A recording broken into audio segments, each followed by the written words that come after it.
이야기가 있는 클래식 음악 세계로 안내합니다. 자, 정태양의 클래식이 빛나는 순간입니다. 예, 우리 태양새님이 말씀해 주셔야 되는데 제가 바로 하도록 하겠습니다. 들을수록 좋아지는 클래식 음악, 재미있게 듣고 더 친해질 수 있습니다.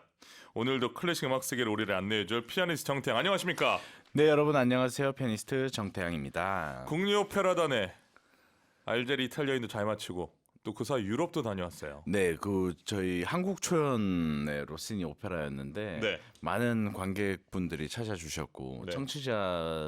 청취자님들께서도 와주신 것 같고 아, 물론이죠. 그리고 우리 정경 교수님을 비롯하여서 우리 클래식의 PD님 작가님 방문해 주셔서 또 응원을 해주셨어요. 아, 그럼요. 우리 태양새님이 연주를 하는데 우리가 총출동해야죠. 굉장히 감동했어요. 그래서 로비에서 정경 교수님 뵙고 그리고 막 제가 바쁘게 퇴근하는데 네. 누가 저를 막 부르시는데 뭐 우리 작가님이고 막 그랬어요. 그래서 너무 반갑게 제가 힘을 많이 얻었었습니다. 아니 근데 오페라 끝나자마자 네. 왜 이렇게 빨리 퇴근을 합니까? 어, 아니 거의 뭐 도망치듯 퇴근을 하시던데. 많은 직장인 분들 공감하시죠? 아니 그 챈발로를 연주했잖아요. 네, 맞아요. 좀 얘기 좀 해주세요. 챈발로 연주할 때 어때요? 그 챈발로는 네. 피아노의 전신이 되는 악기인데 이제 기타처럼 약간 뜯듯이 현을 연주하는 그런 건반 악기예요. 현을 뜯듯이. 네. 그래서 지금의 이제 현대 피아노의 소리와는 많이 다른 약간 금속성이 강한 느낌이 나는데요. 이제 제가 오케스트라 피트 안에서 그 챈발로라는 악기를 연주하는데 성악가들이 대사를 처리할 때 그 밑에 반주를 하는 거거든요. 네. 그래서 혹시나 내가 못 들을까? 왜냐하면 이게 피트가 깊숙이 있기 때문에 그게 염려되는 부분이 있어요. 왜냐하면 그렇구나. 오페라 하우스는 마이크를 쓰는 게 아니기 때문에 그렇죠. 제가 가수들이 저기 저와 반대편 대각선 끝에 가 있으면 목소리가 잘 안 들려요. 또 콘서트가 아니니까. 그죠? 오페라니까 어디 있을지 모르잖아요. 맞아요. 그렇기 때문에 그 이탈리아어 문장의 뉘앙스를 이렇게 예상하면서 쳐야 되는 부분도 있고, 하지만 제가 한국에서는 이제 두 번째로 챈발로를 친 작품인데 설레고 재미있고 또 저의 여러 가지 상상력을 넣을 수 있는 부분이기 때문에 재밌었습니다. 예술 경영학적으로 궁금한 게 하나 더 있습니다. 네, 국립오페라단과 음악 코치로 계약한 거 아닙니까? 네 맞아요. 음악 코치는 음악을 알려주는 사람이잖아요. 네, 그렇죠. 그런데 챈발로 연주는 아티스트잖아요. 네, 맞죠. 예, 어떻게 좀 개런티 상향이 있습니까? 노코멘트 하겠습니다. 저의 계약 사항에 대해서는 아, 네. 아니 왜냐하면 계속 그게 오페라 3시간 내내 궁금하더라고요. 아니 이거는 어떻게 와. 인센티브가 있나? 많이 당황하시는데 궁금해 주셔서 감사드립니다. 왠지 대답을 안 했지만 저는 답을 알 것 같습니다. 정말 너무 이렇게 놀라운 경험이었고 또 국립극장 제가 국립극장에서 이렇게 연주를 해본 게 처음이었어요. 네. 근데 너무 이렇게 실내가 아름답고 또 저에게 좋은 느낌을 주는 극장이었어요. 네, 알겠습니다. 자, 오늘 소개해 주실 곡은 어떤 곡입니까? 스페인의 아니 말씀하십시오. 스페인의 어떤 곡입니까?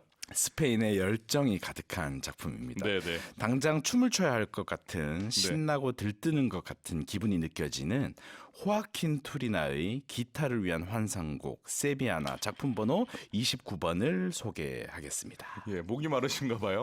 지금 물병 떨어진 소리가 나서 굉장히 흥분했어요. 네, 깜짝 놀랐습니다. 아, 예. 자, 스페인의 열정 가득한 작품을 가져오셨는데 호아킨 투리나 어떤 작곡가인가요? 네, 스페인의 마누엘 데 빠야라는 작곡가 이후의 세대의 작곡가들 가운데 첫 네. 손에 꼽을 정도인 호아킨 투리나는요. 네. 1882년에 세비야에서 태어났고 예. 1949년에 세상을 떠났습니다. 출생 연도가 1882년이니까 온전히 현대의 작곡가는 아니라고도 할 수 있겠죠. 그러니까 현대 음악으로 가는 과도기적 단계에 있는 인물이고요.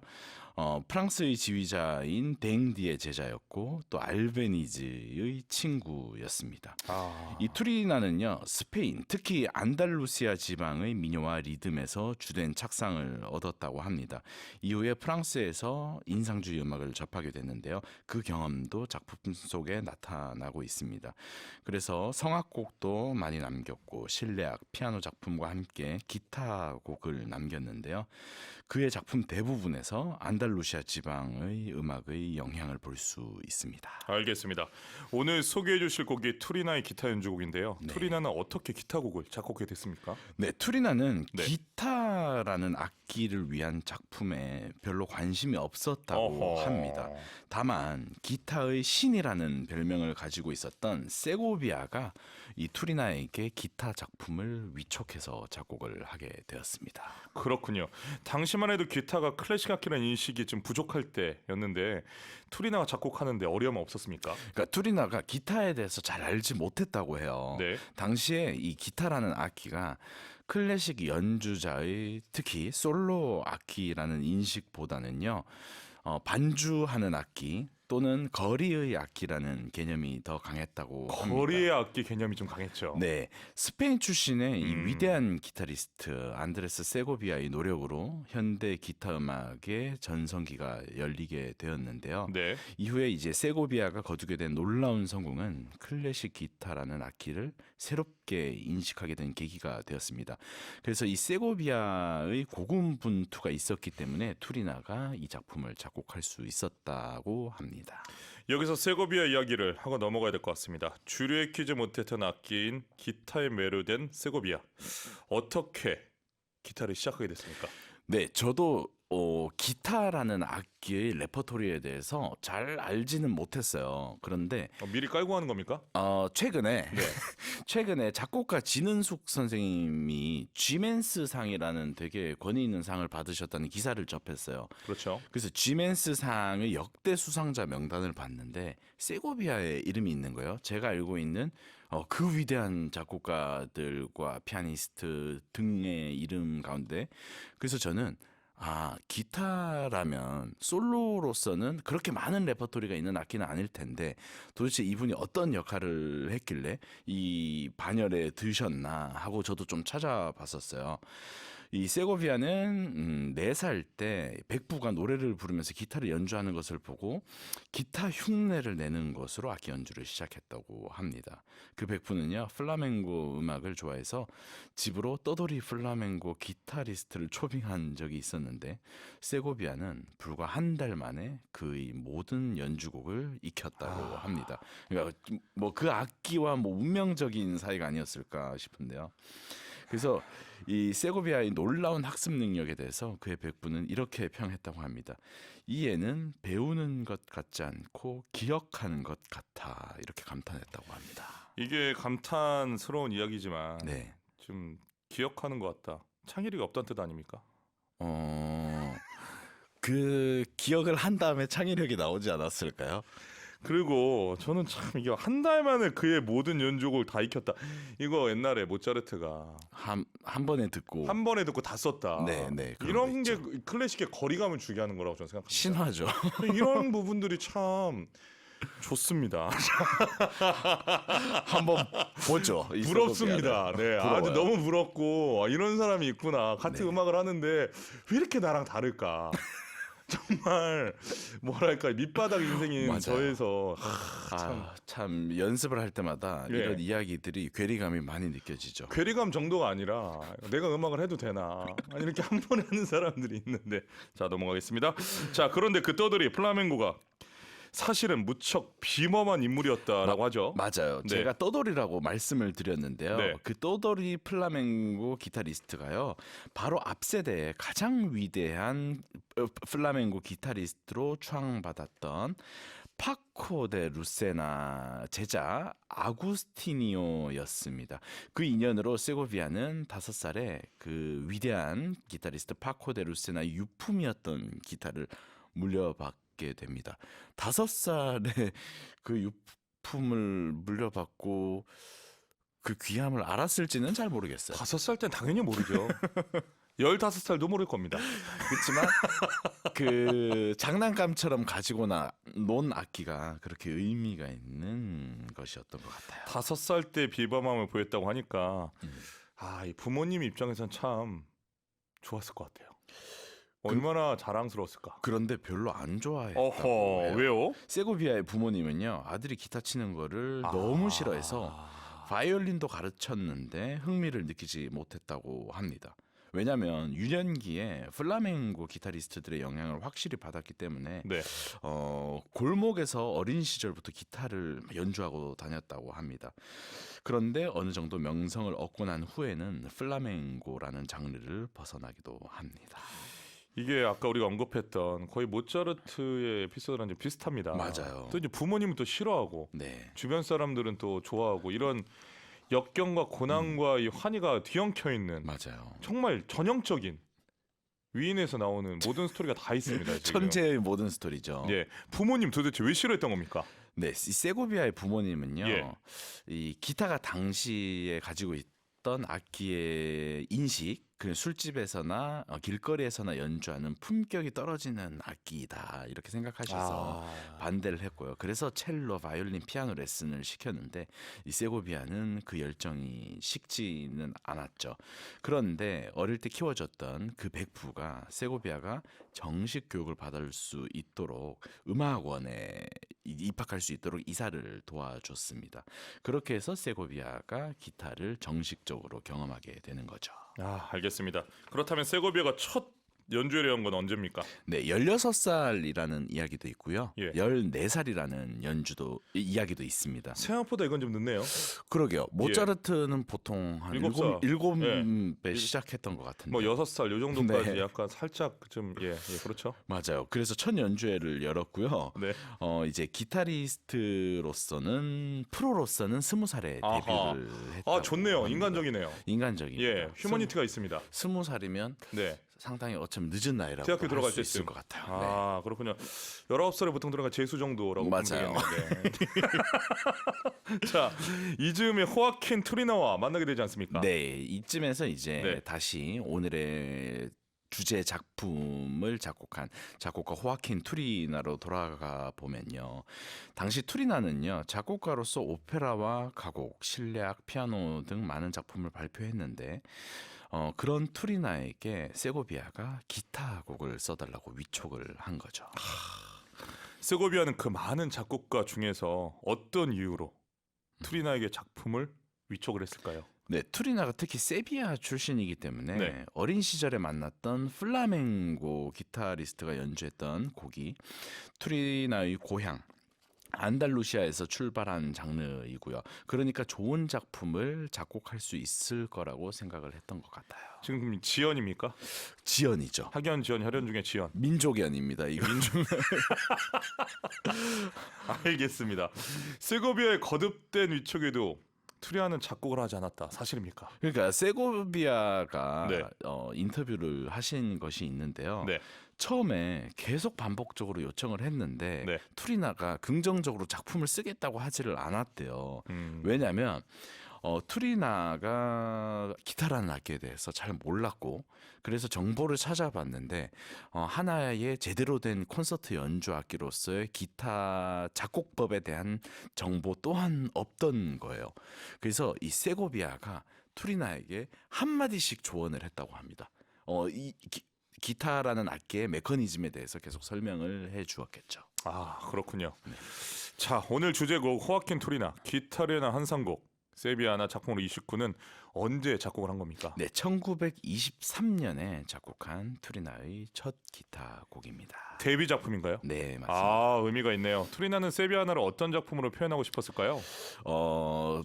그러니까 이제 지역색이 강했고 그 세고비아도 그 지역색을 나타낼 수 있는 작곡가를 찾았던 거니까요. 당연히 안달루시아 지역의 전통 춤에서 모티브를 많이 받았습니다. 이 세비야나 춤은요, 사치스러운 의상을 입은 귀족들이 퍼레이드를 하는 세비야의 연례 축제와 관련이 있다고 합니다.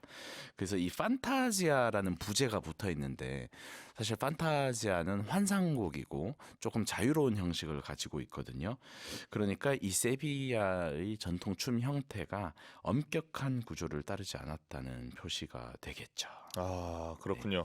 이 작곡가와 연주자의 협업 지금은 아주 다양하게 이루어지고 네, 있지만 맞아요. 이때 문화도 그랬나요? 그러니까 저 같은 경우도 만약에 어떤 작품을 편곡해서 특히 연주해야 될 때는 그 편곡해 주시는 작곡가님과 계속 되게 긴밀하게 의견을 나눌 때가 있어요. 여기는 저는 이렇게 진행을 됐으면 좋겠는데 이게 작곡가의 관점에서 말이 되는 것입니까? 이런 이야기를 나누면 작곡가님이 말이 안 됩니다. 제가 쓴 대로 가시죠. 라고도 하시고 반영해 보겠습니다. 이런 식의 협업을 이어나가는데 당시에도 그런 일들이 있었던 것 같아요. 물론 모차르트처럼 피아노도 잘 치고 바이올린도 잘하고 플루트도 잘하고 그런 작곡가도 존재했지만 아닌 사람들도 있었기 때문에 특히 쇼팽 같은 경우는 피아노 음악에는 아주 정통했지만 다른 악기는 잘 못했기 때문에 그래서 그의 오케스트라 작품이 좀 적은 경향이 있거든요. 그래서 어떤 작곡가들은 그런 협업을 계속 해왔다고 합니다. 저는 앨범 녹음할 때 네. 이제 작곡가하고 같이 이제 들어가잖아요. 네. 그건 정말 싫습니다. 그거 되게 힘들어요. 아니 진짜. 그러니까 이게 솔직한 표현입니다. 왜냐하면 제가 연주자로 작곡가로서 일을 끝낸 거 아닙니까? 악보를 아티스트 연주자한테 퍼포먼스 전달했으면 넘겼죠. 그 다음은 저의 일인데 네. 자꾸 이제 중간에 끊고서 여기는 이렇게 노래하는 게 좋지 않겠냐, 이건 이렇게 표현해라. 정말 짜증이 납니다. 실시간으로 스피커로 계속 이야기를 하세요. 정말 돌아버릴 것 같고 뭐 그런 생각도 있어요. 내가 작곡가로 태어났어야 되는데. 작곡가가 자 넘어가도록 하겠습니다. 이 재밌는 얘기를 자 다음에 해드리도록 하겠습니다. 자 그렇다면 우리나라에 널리 알려진 곡이 지금 아니라고 판단이 되는데 네. 오늘 정경의 클래식 정태영의 클래식 빛난 순간 코너에서 소개한 이유가 도대체 무엇입니까? 저도 작년에 네. 투리나의 가곡집을 처음 연주를 했었어요. 그죠? 투리나의 작품을 처음 연주했는데 네. 그때 제가 그 작품에서 받은 인상은요. 피아노 곡인데 불구하고 굉장히 기타를 떠올리게 하는 이런 느낌이 강했어요. 그래서 이 작곡가가 당연히 기타에 대해 굉장히 정통한 사람이고 또 출신이 스페인 사람이기 때문에 당연히 그것에 익숙했겠다라는 생각을 계속하고 있으면서 그렇다면 그의 다른 작품도 제가 당연히 들어봐야 되니까 듣다가 이 작품을 발견했는데 정보를 보니 기타를 잘 알지 못했다는 거가 되게 흥미로웠고 그리고 제가 최근에 어떤 작곡가님과 계속 이렇게 교류를 좀 하고 있었는데 그런 협업을 이분이 세고비아와 함께 했다는 것이 굉장히 흥미로워서 한번 골라봤어요. 약간 명분이 약한데요. 약한가요? 제가 쳤던 작품집의 한 곡을 조만간 제가 우리 클래식에서 연주하도록 하겠습니다. 아니 왜냐하면 우리 태양 선생님이 소개해 주시는 곡이 네. 이게 이제 소개해 줄 때마다 이 곡이 뜨게 됩니다. 아 진짜요? 네, 모르셨죠? 그렇기 때문에 철저하게 그거를 다 보시고 나서 균형을 맞춰서 해야 되는데 본인이 작품하다가 이런 사람도 있네? 얘도 협업했네? 이런 식의 접근으로서 가져오시면 좀 곤란합니다. 근데 여러분 들어보시면 되게 좋아하실 거예요. 들어보시면 명분이 확실할 겁니다. 아닙니다. 제가 익살스럽게 말씀드린 거고 이렇게 알려지지 않은 곡을 소개해 주시는 노력과 이 어떻게 보면 이 작곡가와 작품을 사랑하는 마음이 그대로 느껴져서 저는 너무너무 행복합니다. 감사합니다. 오늘은 어떤 연주자의 곡을 추천해 주실 건가요? 네, 당연히 안드레스 세고비아의 연주로 준비했습니다. 예, 제가 괜히 물어본 것 같습니다. 조금 이렇게 음질은 좋지 않을 수 있는데요. 네. 그리고 조금 더 우리 귀에 익숙한 느낌의 더 현대적인 느낌의 기타 연주도 음반들이 있는데 그래도 작곡가와 바로 직접적으로 친밀하게 소통했던 모노 느낌. 네, 그 세고비아 연주를 들려드리겠습니다. 자, 오늘 정태영의 클래식이 빛나는 순간 호아킨 투리나의 기타를 위한 환상곡 세비아나 작품으로 29 기타리스트 안드레스 세고비아 연주로 들려드립니다. 호아킨 투리나의 기타를 위한 환상곡 세비아나 작품으로 29 기타리스트 안드레스 세고비아 연주로 감상했습니다. 7138님 세고비아에 대해 알 수 있도록 설명해 주셔서 더 집중하면서 음악을 감상할 수 있었습니다. 크렘님 지평이 넓어지는 선곡들 너무 좋습니다. 태양님 기대돼요. 싱글 몰트님 와이프가 작곡을 하는데 처음 가수가 노래하면서 곡을 만들어 갈 때가 제일 좋다고 해요. 첫 시안이라서요. 아, 이게 또 제가 아까 작곡가 이야기를 말씀드리니까 저도 솔직히 말씀드리면은 좀 좋은 부분도 있습니다. 왜냐하면 제가 이 해석이 맞나 싶은데 작곡자가 이게 맞다. 라고 했을 때 그때는 이제 작곡가의 말을 듣고 하잖아요. 네. 근데 집에 들어와서 봤을 때 아닐 때가 종종 있습니다. 어떻습니까? 제가 재차 또 말씀을 드리지만 지난 통증 예, 지금도 저기 밖에 계시죠? 최정석 작곡가님께서 그렇죠. 보고 계시는 상황에서 라이브로 연주를 해야 되는 예. 그게 좋을 때도 있고 떨릴 때도 있습니다. 아, 그때 제가 명확히 기억이 나는데요. 네. 우리 둘이 연주를 하고 나서 네. 그 이제 방송이 마치고 다음 스케줄 이동할 때 한마디 했습니다. 뭐라고 하셨어요? 저한테 말씀하셨습니다. 뭐라고요? 오케스트라 할 때보다 피아노가 더 좋은 것 같습니다. 아, 그건 그 얘기는 뭐냐? 제가 오케스트라 노래를 잘 못했다는 얘기입니다. 아유, 아닙니다. 그렇게 저는 이해를 하고 아닙니다. 또 제 자신을 채찍질하기 시작했습니다. 아유, 그러니까 가수가 가장 만만한 게 가수입니다. 아닙니다. 피아니스트한테 치이고 작곡가한테 치이고 편곡가한테 치이고 하지만 지휘자한테 치이고. 사람의 목소리는 가장 아름다운 악기 같습니다. 자, 문자 소개하겠습니다. 네. 4668님 문자 소개해 주시죠. 네, 비전공자의 합창단 단원 생활을 한 지 채 1년도 안 된 새내기입니다. 오늘은 저희 은평구 구립합창단에 새로운 지휘자님이 오시는 날입니다. 설레임과 떨림을 안고 오늘 첫 연습 시간을 기다리며 라디오를 듣고 있습니다. 부족하지만 열정 많은 뒤지지 않는 저희 은평구립합창단을 응원해 주세요라고 하셨어요. 저는 이런 메시지를 받을 때 우리나라가 정말 선진국이 되어가는 것 같습니다. 아, 정말 감동이에요. 라디오를 들으면서 클래식을 예열하고 이제 비전공자지만 이 전공 합창을 맞아요. 공부하면서 맞아요. 우리 합창단 사랑해달라. 와, 그 합창 음악은 진짜 너무 중요한 음악 같고 저는 꼭 초등학생들이 많은 수의 초등학생들이 경험을 했으면 좋겠는 음악의 장르가 합창입니다. 저는 합창단 생활하면서 가장 기억에 남았던 건 뭐냐면 지금 말씀하셨던 대로 저는 이제 국민학교 세대니까 그때 합창단을 했었는데 네. 그렇게 이게 선배들의 규율, 출석 시간 10분 전에 와야 하고 차렷 자세로 부동 자세 그걸 국민학생 초등학생 때부터 배웠습니다. 근데 지금 저는 그게 정말 중요한 그게 음악이라 생각이 들어요. 선배에 대해서 예의를 갖추고 맞아요. 후배를 내가 탁또 하고 제 동생도 네. 초등학교 때 또 어린이 합창단 출신이었어요. 네. 제 동생도 그 규율에 또 대단한 면이 있어요. 근데 굉장히 이 정서적으로 긍정적 역할을 하잖아요, 사실. 합창단. 그렇죠. 그러면서 화합을 배우는 거고. 왜냐하면 혼자 큰 소리를 또 못 냅니다. 맞아요. 혼자 작은 소리를 못 냅니다. 절제할 계속 시키고. 밸런스를 계속 맞춰야 되기 때문에 이른바 밸런스 게임을 계속 하시나 보면 됩니다. 맞습니다. 진서영님, 저 오랜만에 들어왔는데 방송이 2부로 편성된 거예요? 대박입니다. 너무 좋아요.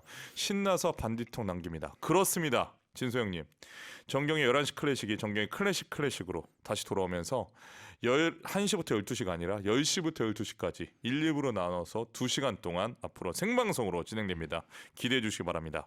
자, 읽어주시죠. 네, 박미진님, 두 분의 케미 너무 재밌어요. 전엔 두 분 시간 짧아 아쉬웠는데 2시간 편성 후 이렇게 길게 들을 수 있어 너무 좋아요 해주셨습니다. 아까 좀 우리 방송 사고 날 뻔하지 않았습니까? 아, 그랬나요? 네, 너무 아까 웃으시느라 말씀을 이어가지 못하셔서 맞아요. 네, 가끔 그런 일이 있는 것 같아요. 올해 들어서 처음 있는 것 같은데. 맞아. 그쵸? 올해는 처음인 것 그렇죠. 같아요. 작년에 있었습니까? 모르겠어요. 한 번 있었을까 말까. 한 로또네요, 로또. 저 진짜 억지로 참았어요. 예. 정말 그 개런티에 민감하신 모습 잘 봤습니다. 자, 1239 쓰시는 분 5월 출산 앞두고 휴직을 하게 되었습니다. 원래 일하던 시간인 오전에 마음껏 클래식을 들으며 여유를 만끽하니 너무너무 행복합니다. 정경님 목소리 정말 감미롭고 에너지가 넘쳐요. 2시간으로 개편되어 더 기쁘네요. 정경의 클래식과 함께 태교 잘하고 있습니다. 순산 응원해주세요. 와, 응원합니다. 이 태교 때도 클래식을 들으면서 우리 아이가 다 엄마 뱃속에 있고 나와서도 들을 거 아닙니까? 맞습니다. 저희 방송이 정경의 클래식이 태교 음악으로 맛집입니다. 아, 그러니까요. 네. 항상 거의 매주 메시지를 보내주시는 것 같아요.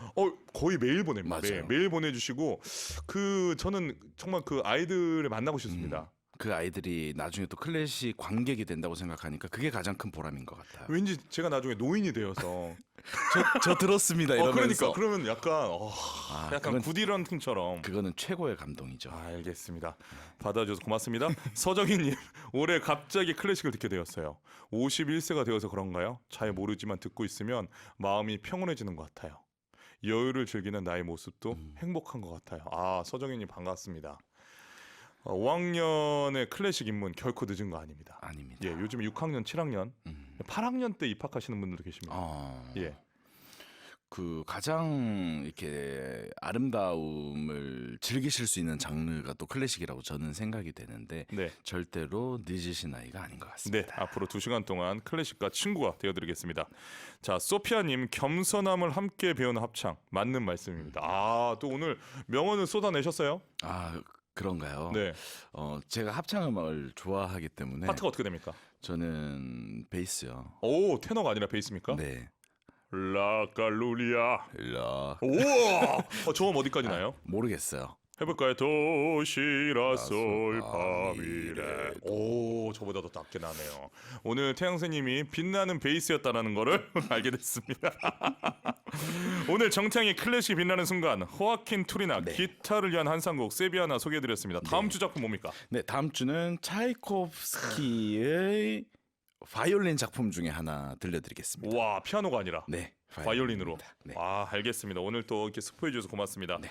자, 어떻게 그 시차는 적응이 좀 됐습니까? 시차 잘 적응해 나가고 독일에서 있고. 신나게 놀고 온 것 같던데. 맞습니다. 예. 그 시차 적응 잘 하고 네. 또 이제 즐겁게 이제 여러분들 뵙고 또 한 주를 지내도록 하겠습니다. 알겠습니다. 한 주 동안 건강하시고 환절기 감기 조심하십시오. 네, 여러분 감사합니다. 네, 고맙습니다. 다음 주에 만나요. 계속해서 글라누조프 사계 작품으로 67중 봄, 알렉산더 아니시모브가 지휘하는 모스크바 심포니 오케스트라 연주로 감상하시겠습니다.